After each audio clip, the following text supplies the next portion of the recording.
though. Triss. All right, let's end this. No, Roach. I'm going alone. Why, Geralt? Take care of Triss. Wait for me at the city gate. If I'm not back within the hour, leave without me. But... Just do it, Roach. Please. I need to deal with this alone. Are you all right? Yes.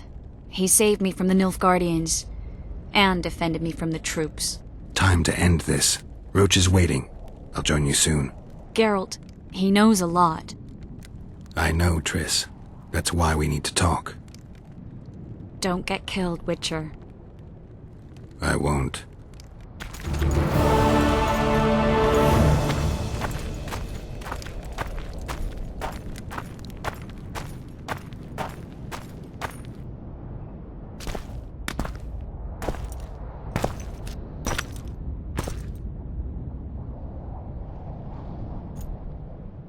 Took you a while?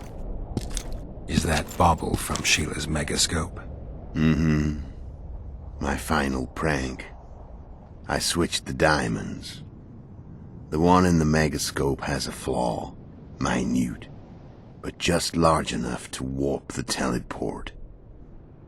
The Emperor's magic theorists assured me the effect would be spectacular. I let her escape. You're heartless.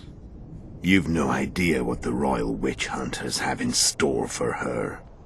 A lot of pain for a long time. I don't doubt it. So, ready to lay your cards out on the table? No matter the game, there comes a point when all the players need to show their cards. I love that moment. But first... vodka. I suppose my throat's a little dry. In that case, let's drink to old friendships.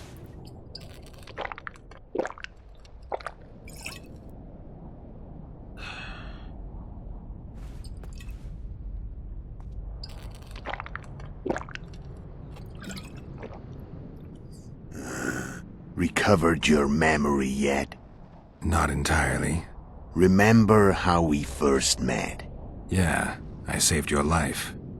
Couldn't think of a nicer way to pay me back? Frankly, I couldn't. I mean, taking care of another man's woman, Yennefer. I can't fathom what you saw in her, but I suppose there's no accounting for taste. The winter solstice 1270. Midinvern, the night of magic. Letho wasn't lying, the hunt had stopped. At the Hanged Man's Tree, the spectral riders selected from among those they had taken. Yennefer was among them. A wraith cannot be killed, only driven away. Every Witcher knows that. Yet the riders fell beneath the blows of our Witcher's blades. Crimson blood flowed from under their dead men's armor. We could not kill them all. They were simply too many. A stalemate. He was different from all other elves. There was no shame in his gaze. He had never suffered persecution. He had endured no massacres. Humans had not taken his land. This elf was not of this world. He was an invader. We struck a deal. My soul for that of Yennefer. He agreed without hesitation.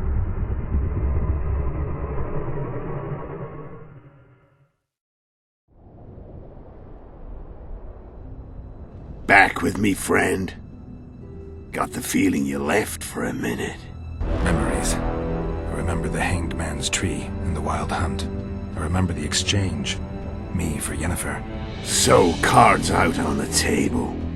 Unless you chase me all that way just to kill me.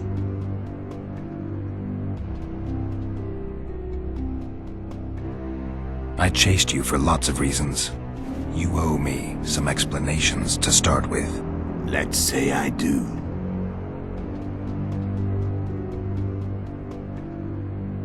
Tell me about Yennefer. What happened after I departed? She was feverish for several days, delirious, in agony. We thought that was it. She was on her way out. Somehow she recovered. But even then she was disoriented. Amnesia like you. What then? Well, the woman turned out to be quite a character. Throwing temper tantrums, trying to seduce orcs, trying to drive a wedge between us. After you so nobly sacrificed yourself, we thought it'd be dumb just to leave her somewhere. She wouldn't have survived more than a month. The whims and vigor of a duchess, but she was just a sorceress with no memory. We were in the heart of the Empire. And as I'm sure you know, Geralt, in Nilfgaard, mages who behave like that either drop their bad habits quickly, or are drawn and quartered by horses in the middle of Victory Square. So I heard. So we set out, wandered through the provinces. Everywhere we went, she got in trouble and we pulled her out. And then one day they captured us. The Imperial Secret Police. Me, Ox, Sarah, and Yennefer. Imperial Secret Police? Mm-hmm. We were separated, and they questioned us. Long and thoroughly, but it was uneventful, no violence. That's how I met Vatia de Rideau, and a couple of weeks later, the Emperor himself. Me. A simple witcher. What happened to Yennefer? I don't know. Never saw her again. The Emperor offered me a mission in the northern kingdoms. As for Yennefer, I had the feeling she was somehow important to Emir. As I see it, they learned of the lodge from her. Those Imperial spooks have their ways. All I heard is that Vatir had his men watch Yennefer closely throughout the time she was at the palace. Then we went off to slay the kings of the north. That's where my knowledge ends. So she's in the Empire? She was when I left. How did you know where we'd find the Wild Hunt? Every witcher who wears the viper around his neck knows the place. We had so many books and scrolls about the hunt that I used to think our school was founded for the very purpose of solving the riddle of the spectral riders. Know who they are? You know the true identities of the riders? From what I understand, they're some damn elven race. But they turned out to be a big ruse. The legendary Omen of War proved to be a fairground attraction. No Market Square mage could possibly conjure up a cavalcade of wraiths speeding across the sky. Then there's the amnesia. No, there's something more, I assure you. Go ahead, enlighten me. I can tell you want to. There are a lot of legends and myths about it, but the Wild Hunt is a fact. I've fought and killed many of its wraiths. They were spectral emanations, the avatars of real riders. The riders we ran into by the Hanged Man's Tree. Are you telling me you were carried off by elves? Real material sons of bitches like the ordinary kind we deal with in this world? They may be ordinary in their world, but they're strangers in ours. The conjunction of spheres. Know the theory? Do you know how monsters appeared in our world? There's not a witcher who doesn't know that. So you know there are other spheres. The most powerful of our mages can open passages between these worlds, and they usually do that to summon the monsters we then have to hunt. The elves we saw come from another world, and they weren't summoned. They found the way on their own. It's not exactly easy, so they usually send their spectral emanations. They come in person on special missions. As they did for you and Yennefer. So, elves from another world and their trained wraiths. What did they want from you? I've got an idea, but that's not your concern.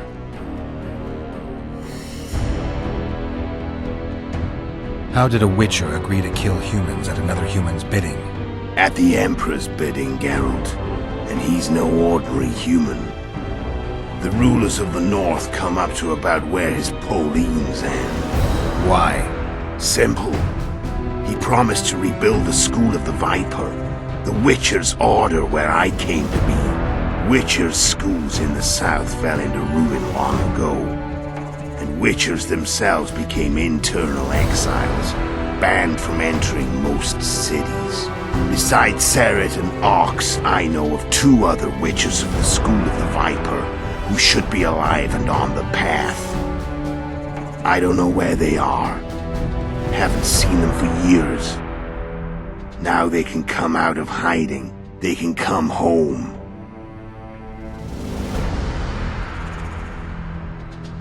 Why are you still here? Why did you wait for me this time? I knew you wouldn't give up. I knew you'd pursue me. And I don't aim to hide anymore. Fact is, only you know the truth about me. Well, and a couple of folks whose word isn't worth spit anymore. I never saw you as a foe. I want to go my way. But if I have to fight you first, so be it. This story ends here and now. Care to tell me what it was all about? Kill as many rulers as we could. Lay the blame on the sorceresses. Breed chaos. Prepare the North. Soften it before the invasion. And you know what's incredible? We could not have imagined more fertile soil. No matter what the war's outcome, the northern monarchs will accuse one another. Pursue their God-given rights. Seek vengeance and be at each other's throats for years to come. The North resembles a whorehouse on fire, as your friend Dandelion would say.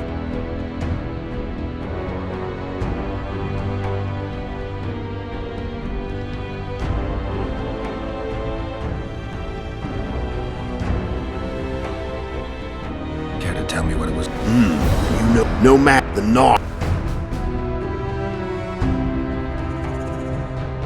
How did you manage to contact Sheila? It wasn't a problem once I learned of the Lodge's existence. Initially, she watched my every move. But sooner or later, everyone starts treating me like a big oaf. I mean, I can't change how I look. I stayed close to Sheila. Killed a few beasts for her, and whined about how unhappy I was, how unfair the world was. So much, in fact, that I actually got her gander up a few times. I made sure a few potentially trustworthy witnesses saw us together, could link us. Security in case I was captured.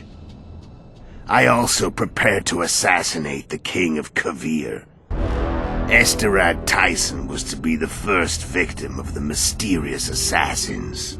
But before I could do the dirty deed, Sheila asked me to slay Demavend.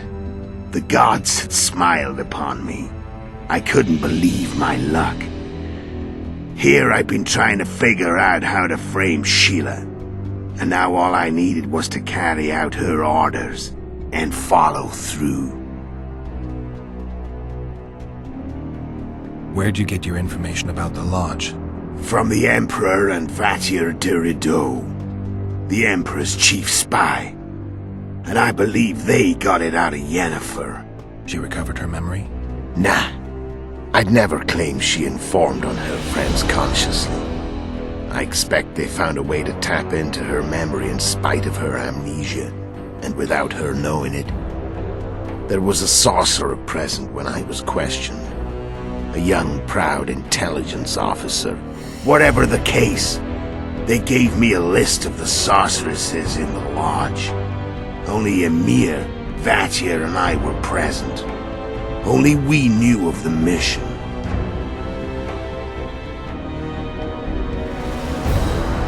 How do you manage to slay Demavend? Sheila's magic. I mean, she could give us the king's every move. His habits, the positions of the palace guards, anything. All we had to do was navigate the labyrinth and land the final blow. Besides, she had plenty of gold for the preparations. Greased palms abundantly. It had all the makings of a cakewalk. But it's never that easy. We barely avoided our pursuers. And we wouldn't have if not for Yorveth Skoyatel. Another of Sheila's ideas. With Yorveth's elves, not only did we cut down Demavend, but traveling with them put us out of the Lodge's reach. We could calmly plan Foltest's and Henselt's assassinations.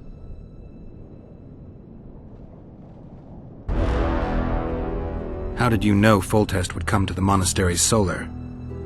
Yorveth and I planned Foltest's murder. The King of Temeria would have to deal with the Lavalette sooner or later, and he made no secret of it. I was sure he'd want to recover his bastard children in the process. And where do they take the children when a castle's under siege? I had to become a monk, but I couldn't just arrive at the monastery and claim I'd seen the light. Not very believable. So one of Arion's patrols out in the forests happened on a Scoia'tael unit torturing a helpless monk. Arion's brave men drove off the elves and I found shelter in the monastery. No one noticed you had no wounds? I paid the monk who treated me a lot of orange to stay silent. Actually, it was only a loan, because I killed him later. Only the dead can keep a secret. Then all I had to do was wait for the situation to develop. When I saw you enter the chamber with Foltest, I thought I might fail. Luckily, you failed. To recognize an old friend.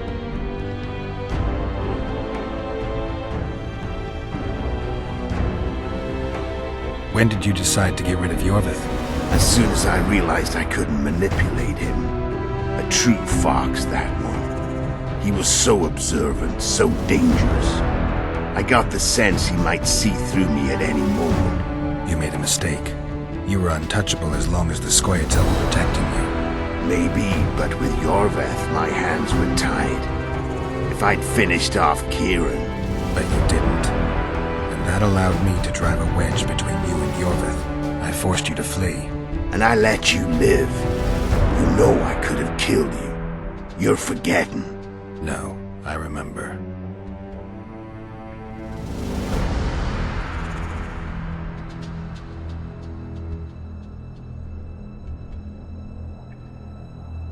So Sheila was looking for you when she came to Flotsam. Mm-hmm. She thought she was still in control and wanted to get rid of me. I'd bet my eyes that she thought I'd lost my mind, or that Yorveth was manipulating me. And the North descended deeper into chaos. Exactly. There was just one problem. You. I could have killed you in the Elven ruins. Thing is, you weren't really my enemy.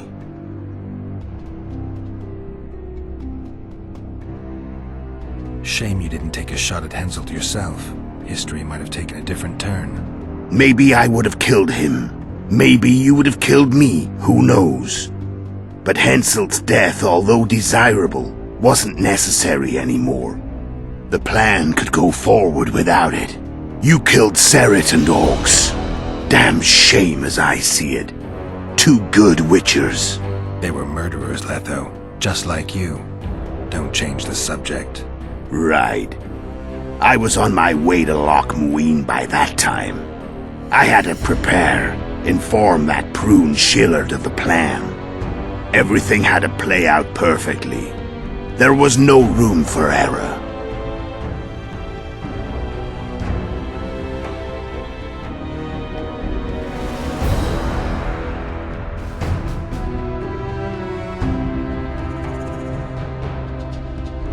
I'm done talking. Let's finish this.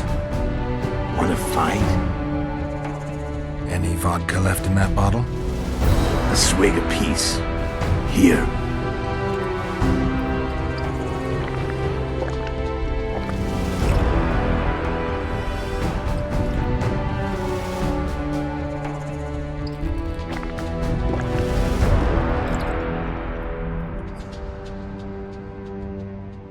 The Imperial army is probably crossing the Yaruga as we speak. Pure pandemonium will ensue. The North's finished. Time to go south, where the good life awaits. You're a fool, Letho. Both you and your Emperor are forgetting one thing. Misfortune brings people together. Very shortly, the North could be united like never before, thanks to you. But that's just not my concern anymore. I'm not your foe. I never was. Let me walk away and I will.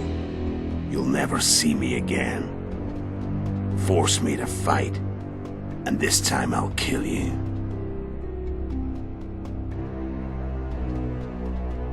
I've learned all I wanted to know. I can feel the memories coming back. Your death won't change a thing. Go where you will. Just like that. No threats. No words of wisdom. You going or not? Farewell, Geralt.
The Witcher had traveled far and wide in search of the Kingslayers.